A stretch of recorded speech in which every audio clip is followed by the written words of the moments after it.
الحمد لله رب العالمين، والصلاة والسلام على خير خلق الله محمد وعلى آله وأصحابه الكرام وتابعيهم بإحسان إلى يوم الدين. أوصيكم عباد الله ونفسي قبلكم بتقوى الله وكثرة مخافته، فإن التقوى شعار المؤمنين ودثار المتقين، ووصية الله تبارك وتعالى في وفيكم وفي الخلق أجمعين. وشويسكان بەرەوڕوەکە حەجی ملمێکە فرە گەورەن. ئی بەرنامەشینەوە ئێمە خوێوە فرە بە ڕەحم چەنیمە بەرەکەی ڕەحمەتیش پێ کردێنمەوە بەعزێ جەڕوەکانە کە فەضیلەتی فرە گەورەمە دەستگیر بوو کە ئێمە و ئومەت و پێغەمبەری صلی الله عليه وسلم ئەپینێ وەڵێ ئومەتەکە تەریمۆیمەوە ئێمە ئەچی ڕوانە گەورەترین ڕۆن کە عیبادەت و خواشەنە بەرز کردمێوە. پێغەمبەر صلی الله عليه وسلم فەرمایشتیوانە فەرماوە هیچ کەس کردەوەکەش مەیەوە ئیڕۆیە مەگەر کەسێوە مجاهید بۆ ڕاخوای نەزیا بۆرە لوا بوو ماڵێکیش دەسەنەدا بوو وەچش شەهید بێ بوو اینجا پلەو ئیڕۆیشە هەن. ئیڕۆی فرە مهمێنە ئینسانی ئیماندار عەبدایەتی فرە گەورەشا چەنەکەرەوە تاوە فەضیلەتی فرە گەورە بەدەستبارۆن. ئەچی ڕوانە فرە و چێوی خەیر و سەدەقەش هەن کە ئەنەو حەج و عومرەکەی سەدەق و خێڕەڵیاوە، بەڵام هیچ چێوەچانیشان مەیەوە حەجی حەقیقیرە. ئەنە حەدیثە مە هەنە پێغەمبەر صلی الله عليه وسلم فەرماوە هەر کەس بێ پێی مزیەکە پێی ئانە فێر و عیلمی بوو خوا بە حەج و عومرەوە کامل پێش بنویسن.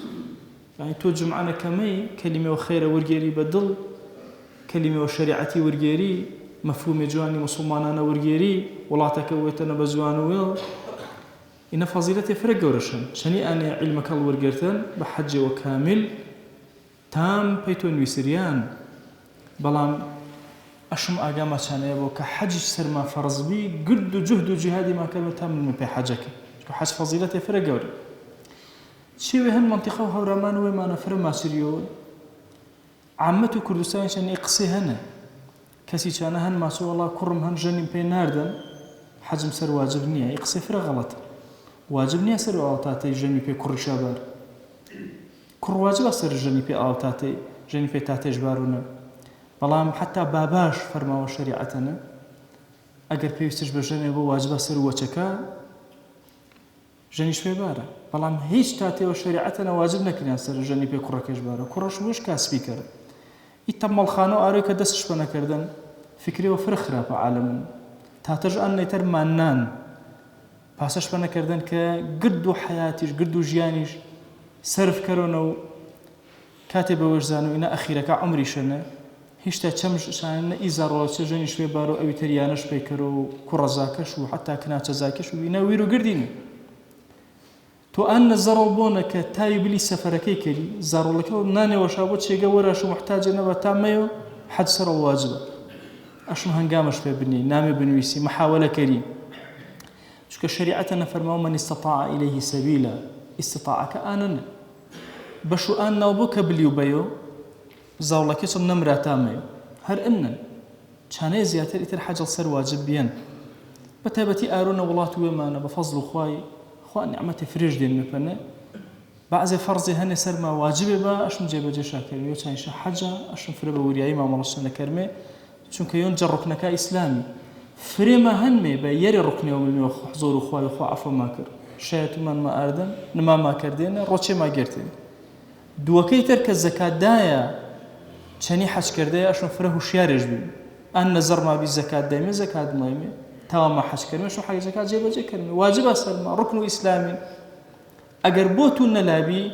قیامەتەنە فرە شەرمەزاری کەری کە یۆ جە ڕوکنەکە ئیسلامی و جێبەجێ نەکردن ئەشم فرە بە هوشیاری مامەڵە کردمێ چەنی ئەم مەسەلێ کریۆ هەورامانە نەبی و حەجڵ کردە بوو عەبدایەتی کە باسم کردە وتارە سۆرانەکەیان جێبەجێڵ کردێ بە ئیتر سەواونان نەزوو ئەمانی پێی مزگی ڕۆژمعینە بە دەسوودی مزیانی لە مەبەستم نما بیان کە کەریژ نما وێرەگا و عیشای و بەیانێ و ڕێکپێک مزگینە جێبەجێ کردێنەوە بە جەماعات یان خاسەکاری چەندی ئاوتاتەڵ کردن هەرمانە موسڵماناڵ جێبەجێ کردنەکە ئینە گرت تاوی هەورامانە نەبینەوە حەجەکەی چڵ کردە بوون بە حەج تام پەیتون میسریا بۆ یا خەریک و علوم و شەرعی بیانی دلێ مزیەکانە إن قرب فضيلة وقوري بالمنسوب أجر بالمنسوب وبحج كامل بالمنسوب إن شاء الله إن بفقيرك وهجرك هي أكسي شيخ خوي قورا أن نجدين بنتاوا بلا وبياوا حج واجب أسرشا أشم أشي مراسم قورنا أجداري با داوا كلمة جزات وباكو پروردگاري كبرحمته بزيويش أشيقو هاوار جونا كلمة إي دروية كرو بخاسترين دروكا جياني ما پرش كرو عبدايتي ونزيكي وقرب جويش داوا جونا كلمة جحرشي قنا حكامانا وجبو بركي خير ما ونكروه وأوصيكم أيضا بالصلاة والسلام على رسول الله حيث أمرنا الله تبارك وتعالى في محكم تنزيله قائلا إن الله وملائكته يصلون على النبي يا أيها الذين آمنوا صلوا عليه وسلموا تسليما اللهم صل على سيدنا محمد وعلى آل سيدنا محمد وبارك على سيدنا محمد وعلى آل سيدنا محمد كما صليت وباركت على إبراهيم وعلى آل إبراهيم إنك حميد مجيد اللهم اغفر للمؤمنين والمؤمنات وللمسلمين والمسلمات ولمن أنشأ هذا المكان اللهم أعز الإسلام والمسلمين وأهلك الكفرة والملحدين اللهم انصر من نصر الدين واخذل يا رب من خذل الإسلام والمسلمين اللهم آت نفوسنا تقواها فزكها أنت خير من زكاها أنت وليها ومولاها آمين آمين والحمد لله رب العالمين أقم الصلاة يرحمك الله